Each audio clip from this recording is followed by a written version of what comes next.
ஷார்ட்டாக லாங்கான்னு பேசி முடிச்சோன்னா தான் தெரியும்.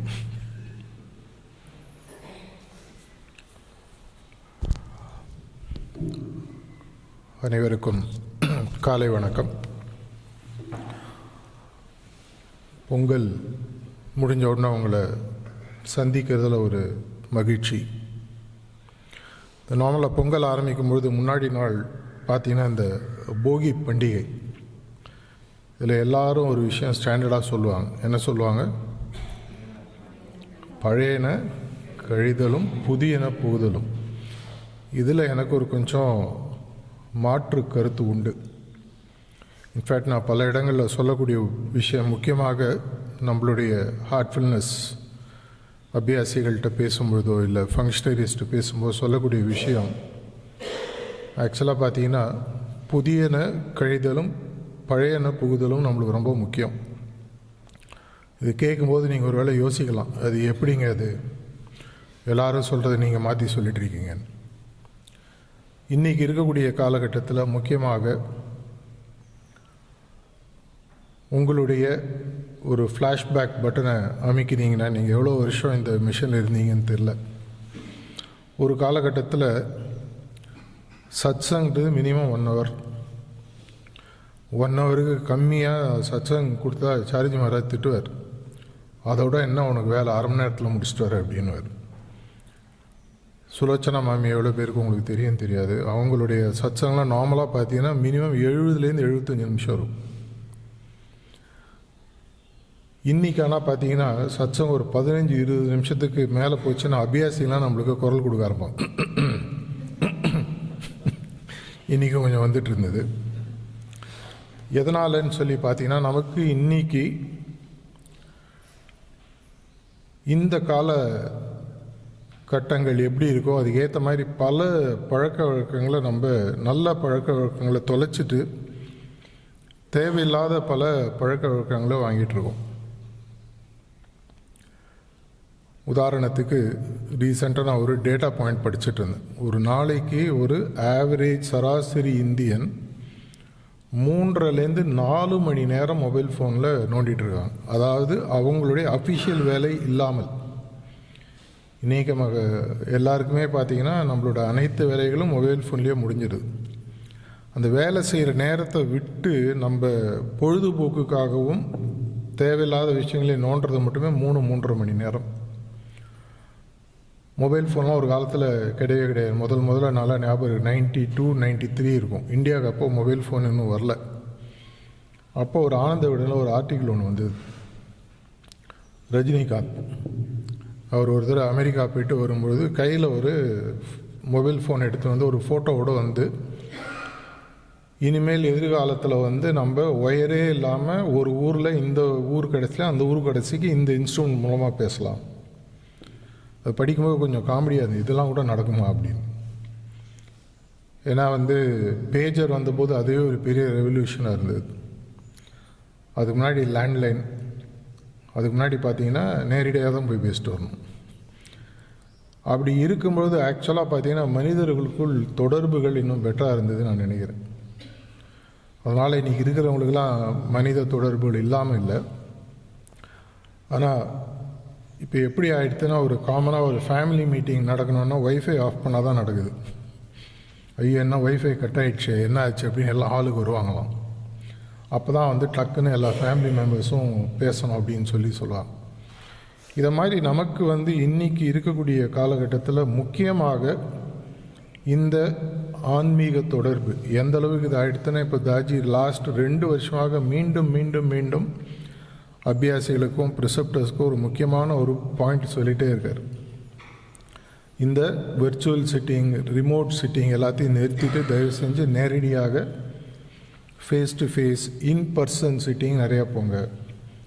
ப்ரிசெப்டர்ஸ்க்கே என்ன சொல்கிறாரு, உங்களுக்கு ஒருத்தருக்கு 100 பேரை வச்சு at a time individual sitting கொடுக்க முடிந்தாலும் முடிந்த அளவுக்கு 1:1 எல்லாத்தையும் பண்ணுங்க. எதனால் என்ன, டெக்னாலஜி இந்த மாதிரி விஷயங்களில் பல நல்ல விஷயங்கள் வந்தாலும் பல நேரங்களில் எது நல்லதாக நமக்கு பட்டதோ இந்த பழையன கழிதலும் சொல்லி எல்லாத்தையும் நம்ம ஒதுக்கி வச்சோம். இதனால தான் நான் ரீசெண்டாக பல இடங்களில் போகும்பொழுது முக்கியமாக நம்மளுடைய 1 ஜான்வரி 2026 மாஸ்டுடைய புது வருஷ டாக்கை நீங்கள் கேட்டிருந்தீங்கன்னா ரொம்ப ஷார்ட் டாக் தான், 4-5 நிமிஷம் தான் பேசினார்.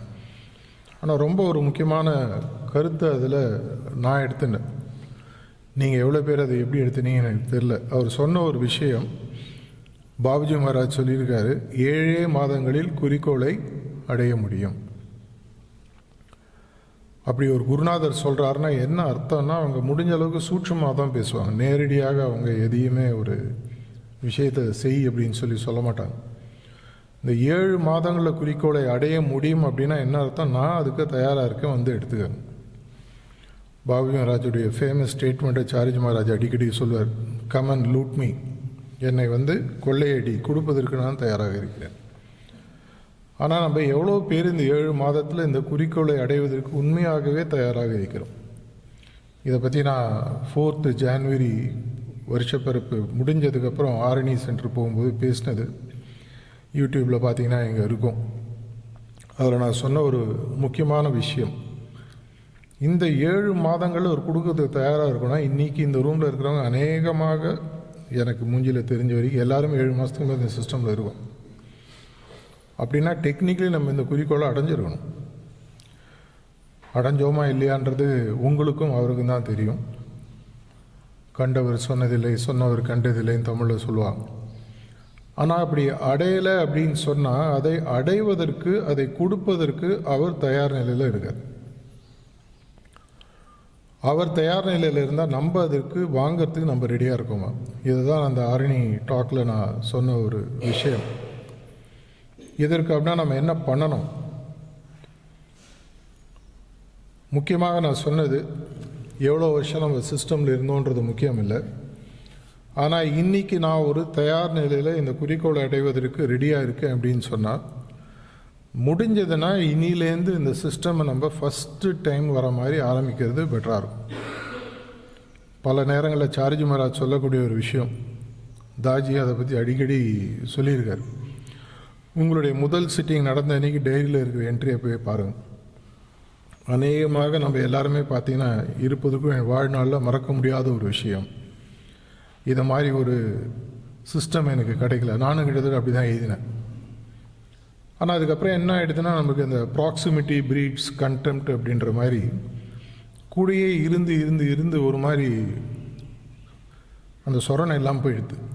நம்ம எந்த சிஸ்டமில் இருக்கோம், என்ன மாதிரி ஒரு மார்க்கத்தில் இருக்கோம். தாஜி அடிக்கடி சொல்லக்கூடிய ஒரு விஷயம், சுதந்திரம் இல்லாத நிலையில் இருந்து சுதந்திரம் அடைஞ்சவங்களுக்கு தான் அந்த சுதந்திரத்தினுடைய அருமை தெரியும்.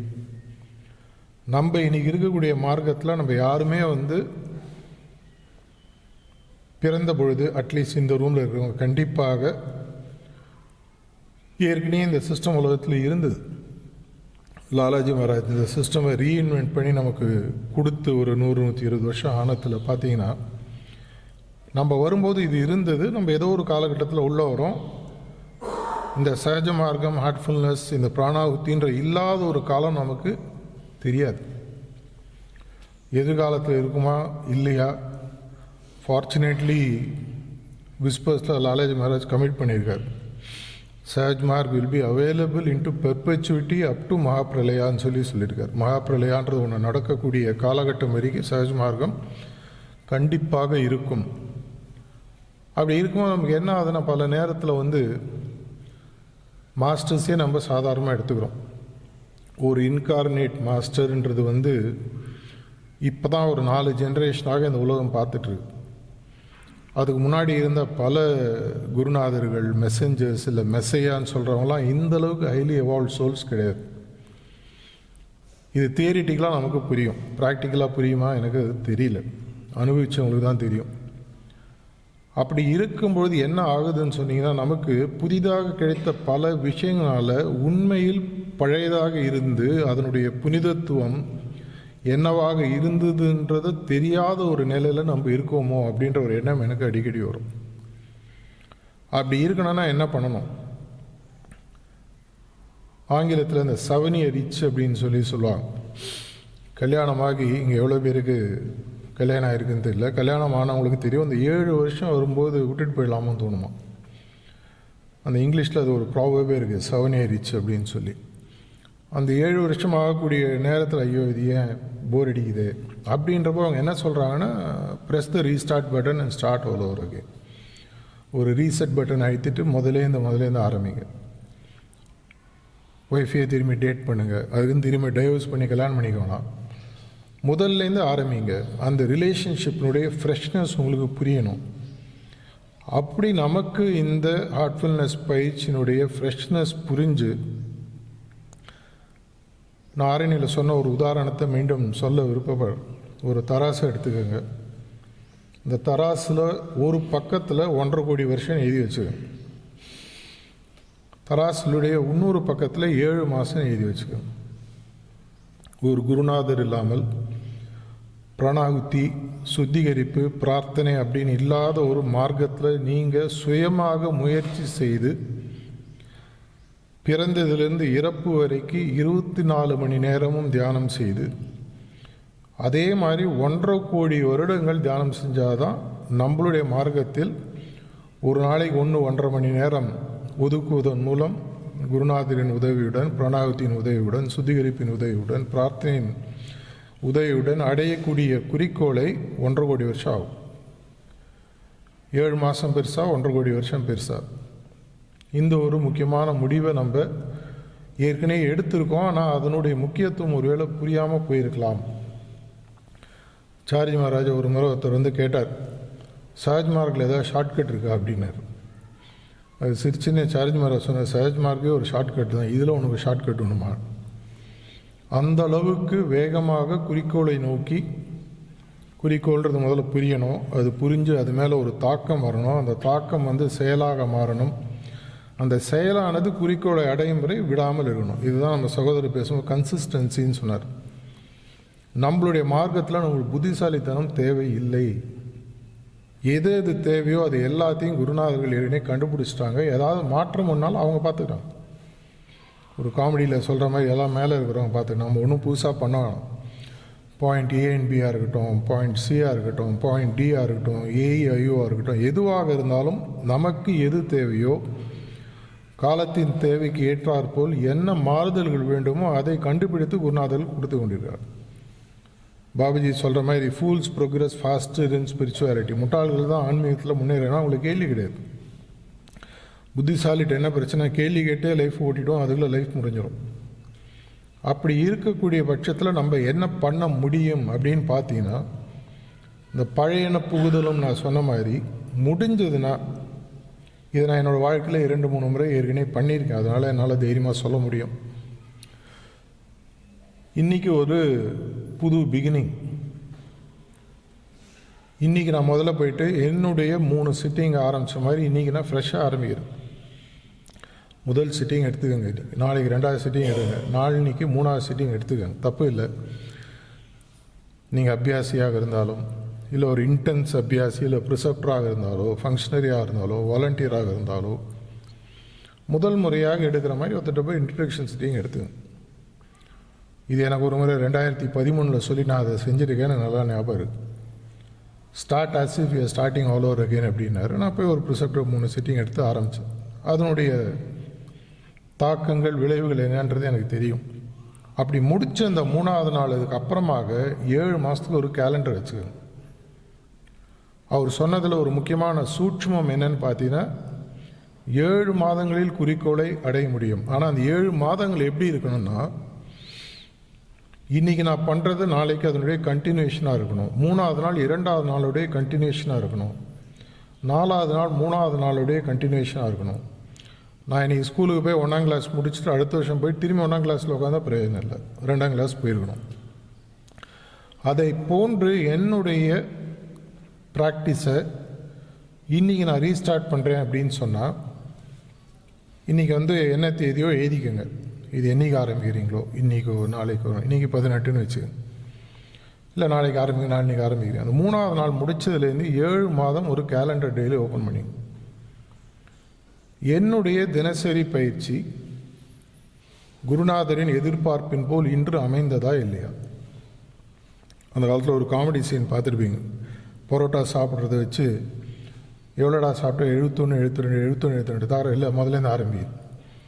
அதை போன்று ஒருவேளை நான் ஒரு 20 நாள் இதை ப்ராக்டிஸ் பண்ணதுக்கப்புறம் 21வது நாள் ஏதோ பிசுறு தட்டுது, இல்லை என்னுடைய ப்ராக்டிஸ் நான் சரியாக பண்ணல, எனக்கு திருப்தியாக இல்லைன்னா திரும்பி முதலேருந்து ஆரம்பி. இதை தான் அவர் சொன்னதாக நான் புரிஞ்சுக்கிறேன். இந்த 7 மாதங்கள் ஒரு 1.5 கோடி வருஷம். தாஜி அடிக்கடி சொல்லக்கூடிய ஒரு விஷயம், இந்த ஹார்ட்ஃபுல்னஸை ஒரு வியாபாரமாக பார்த்தீங்கன்னா இதில் கிடைக்கிற ரிட்டர்ன் ஆன் இன்வெஸ்ட்மெண்ட் மாதிரி வேறு எதுலேயுமே கிடைக்காது. முதல் கிடையாது. முதல்றது உங்களுடைய நேரமும் முயற்சியும் மட்டும்தான், பணம் கிடையாது.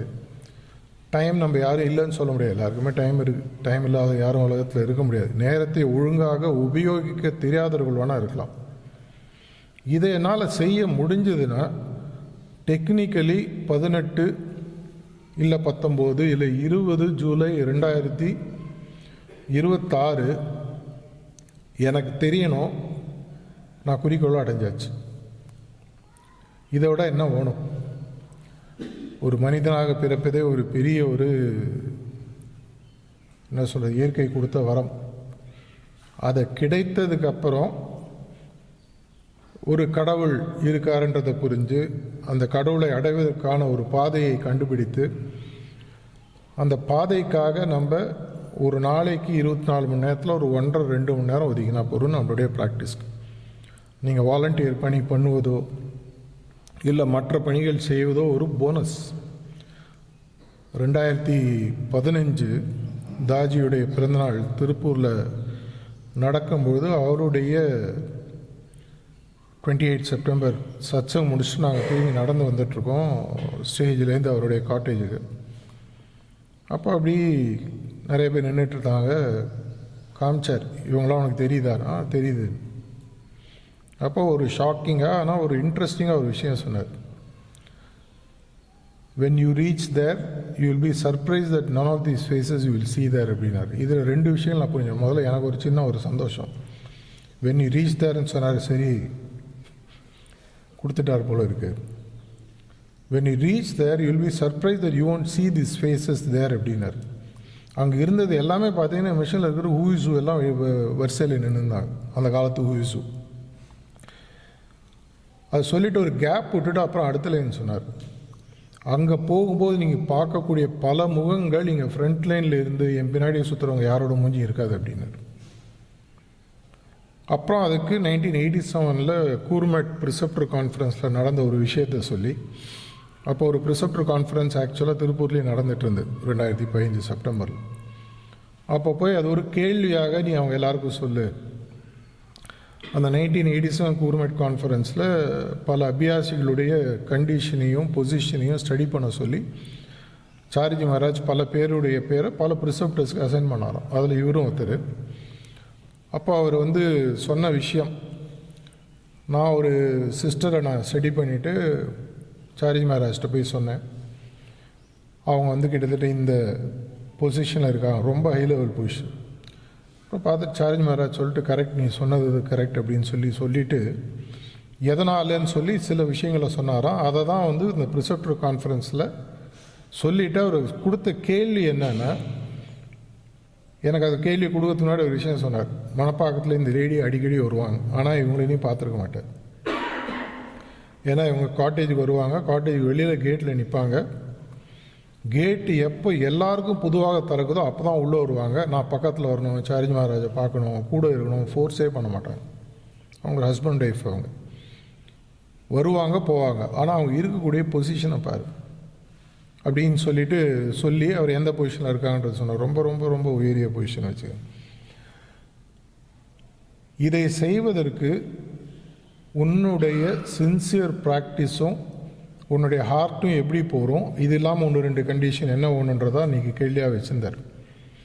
அதுலேருந்து எனக்கு ஒரு புரிந்த விஷயம், அத்தனை ஃபவுண்டேஷனுக்கும் நான் பண்ணக்கூடிய வாலண்டியர் பணியோ ப்ரிசெப்டர் பணியோ ஃபங்க்ஷனரி பணியோ எல்லாத்துக்குமே ஃபவுண்டேஷன் சொல்லி பார்த்தீங்கன்னா ஃபைனலி என்னுடைய ப்ராக்டிஸ். வடிவேல் ஒரு படத்தில் சொல்கிற மாதிரி பில்டிங் ஸ்ட்ராங் பேஸ்மெண்ட் வீக்ன்ற மாதிரி நம்மளுடைய ப்ராக்டிஸ் சரியாக இல்லைன்னா மேலே நீங்கள் என்ன அரிதாரம் பூசினாலும் ஒரு காலத்தில் சாயம் அழுத்தணும். அப்படின்னா என்னுடைய ப்ராக்டிஸ் சின்சியராக நான் மாற்றணுன்னா அன்னைக்கு அந்த 1 ஜான்வரி 2026 அன்னைக்கு மாஸ்டர் கொடுத்த டாக்கு நீங்கள் திரும்பி போய் கேட்டுப்பார். ரொம்ப சிம்பிள், ரொம்ப ரொம்ப சட்டில். அந்த இடத்துல ஒரு பாபி மகாராஜுடைய அந்த பவர் ஆஃப் பேக்கேஜிங்கை நான் பார்த்தேன். பாபி மகாராஜை நான் பர்சனலாக பார்த்தேன்னா இல்லையான்றது எனக்கு தெரியாது. அப்போ அவர் ஒரு இடத்துல சொல்கிறார், பாபி மகாராஜ் நார்மலாக ஒரு 4 லைன் 5 லைன் தான் பேசுவார். ஆனால் அந்த 4 லைன் 5 லைனை புரியத்துக்கு நமக்கு 5-10 வருஷம் ஆகும் அப்படின்வார். கிட்டத்தட்ட அந்த 1 ஜான்வரி டாக்கில் பார்த்தீங்கன்னா பாபி மகாராஜ் பேசின மாதிரியே அந்த டாக் இருக்கும். 4 லைன் தான் பேசுவார். I am ready to give you in 7 months. அவர் நான் சொல்லலை, குருநாதர்னு சொல்கிறார். எடுத்துக்கிறதுக்கு நீ தயாராக இருக்கியா? அப்போ எடுத்துக்கிறதுக்கு நம்ம தயாராக இருக்கோன்னா இனிமேல் பார்த்தீங்கன்னா திருக்குறள் மாதிரி, திருக்குறள் 2 லைன் பொழிப்புரை பார்த்தீங்கன்னா 1 மணி நேரம் பேசலாம், ஒரு நாள் கூட பேசலாம். அதை போன்று இந்த குறிக்கோளை அடைவதற்கு 7 மாதத்தில் அவர் கொடுப்பதற்கு தயாராக இருக்கிறார். அப்படின்னா நான் என்ன பண்ணணும்? எதெல்லாம் இன்றைக்கி புதுசாக புகுந்து எது பழையதாக போற்றத்தக்கதாக குறிக்கோளை அடைவதற்கு வேகமாக நமது குருநாதர்கள் கொடுப்பதற்கு தயாராக இருக்கிறார்களோ அதை எது என்னுடைய புதிய பழக்க வழக்கங்களும் புதிய எண்ணங்களும் அதை தடைப்படுத்தி கொண்டிருக்கின்றனோ அதை எல்லாத்தையும் விட்டுட்டு அந்த பழைய ரூட்டுக்கு போகிறதுக்கு நான் ரெடியாக இருக்கும். இதுக்கு நான் போகிறதுக்கு ரெடியாக இருந்து இன்றைக்கி என்னுடைய ப்ராக்டிஸஸ் ரீஸ்டார்ட் பண்ணி 7 மாதத்துக்கு மியூசிக்கில் சொல்கிற மாதிரி ஆரோகணம்னு சொல்லுவாங்க. அடுத்த ஸ்தாயி அடுத்த கட்டையில் இருக்கணும், அதுக்கு அடுத்த ஸ்தாயி அதுக்கு அடுத்த கட்டையில் இருக்கணும். அதை போன்று நம்மளுடைய ஒவ்வொரு நாள் ப்ராக்டிஸும் ப்ரீவியஸ் ப்ராக்டிஸுக்கு மேலே ஆட் பண்ண முடிஞ்சு இந்த 7 மாதங்கள் ப்ராக்டிஸ் பண்ணால் ஜூலைக்கு அப்புறம் நீங்கள் ஃப்ரீ. ஜூலைக்கு அப்புறமும் இதே மாதிரி கண்டினியூ பண்ண போகிறோமா, இல்லை அவர்கிட்ட போயிட்டு தைரியமாக மூஞ்சி பார்த்து சொல்லணுன்றதில்ல, நமக்கும் ஹார்ட்டுக்கும் கனெக்ஷனாக இருந்தால் அவருக்கே புரிஞ்சிடும். இன்னொரு ஆள் சேர்ந்துட்டான். ஒரு முறை அவர் சொன்னார், நல்லா ஞாபகம் இருக்குது, whenever somebody makes it they dance in joy in the brighter world அப்படின்னு சொல்லி சொன்னார். ஒவ்வொரு முறையும் ஒரு அபியாசி அந்த நிலையை அடையும் பொழுது, ஏன்னா அங்கே இருக்கிறது ரொம்ப கம்மி. எவரெஸ்ட்டில் எவ்வளோ பேர் டெய்லி போய் மேலே போய் சேர்றாங்க? 1000 பேர் கிளம்பலான்னு நினச்சாங்க, ஒருத்தந்தான் போய் மேலே போய் உச்சாணியில் போய் சேருவாங்க. அதை போன்று அந்த ஒரு உயரிய நிலையில் ஒரு அபியாசி வரும்போது ஹைரார்கி மாஸ்டர் அங்கே சந்தோஷத்தில் டான்ஸ் ஆடுவாங்க. ஃபைனலாக ஒருத்தன் வந்துட்டான். ஒருத்தன்னா ஹியூமன்றது சொல்கிறேன், ஒருத்தன் ஒத்தி அது இல்லைங்க. ஸோ இந்த நிலைக்கு நான் வரத்துக்கு தயாராக இருக்கேன்னா இதுக்கு நீங்கள் புத்திசாலித்தனமாகவோ புதுசாகவோ எதையுமே செய்ய வேணாம். நம்மளுடைய குருநாதர்கள் சொன்ன அதே விஷயம், 3 ப்ராக்டிஸ், 3 நாள் ரீஇன்ட்ரடக்ஷன், அதுக்கப்புறம் 7 மாதம் compounding practice, not Katana ப்ராக்டிஸில், disconnected ப்ராக்டிஸில். காம்பவுண்டிங்னா அதுக்கு மேலே காம்பவுண்டிங் இன்ட்ரெஸ்ட் உங்களுக்கு தெரியும். இந்த வருஷம் நான் சேர்ந்து ஒரு 100 ரூபா ஒரு டெபாசிட் போட்டேன்னா அந்த வருஷ கடைசியில் அதுக்கு கிடைத்த அந்த இன்ட்ரெஸ்ட்டோடு சேர்த்து அடுத்த வருஷம் ஆரம்பிக்கும். அதை போன்று என்னால் ஒவ்வொரு நாளும் செய்வதற்கு நான் தயாராக இருந்தேன்னு சொன்னால் 18 ஜூலை 2026 உங்களால் கண்டிப்பாக ஏற்கனவே இந்த குறிக்கோளை நீங்கள் அடையாத பட்சத்தில் அந்த குறிக்கோளை நீங்கள் கண்டிப்பாக அடைய முடியும். சொல்ல வேண்டியது என்னுடைய வேலை, முடிவு எடுக்க வேண்டியது உங்களுடைய வேலை, செயல்படுத்த வேண்டியது உங்களுடைய வேலை. இந்த வாய்ப்பு கொடுத்தமைக்கு நன்றி. பழையன புகுதலும் புதியன கழிதலும் நம்மளுடைய வாழ்க்கை குறிக்கோளை அடைவதற்கு ஒரு சரியான மாற்றாக அமையும் என்று நினைத்து முடித்துக் கொள்கிறேன். நன்றி, வணக்கம்.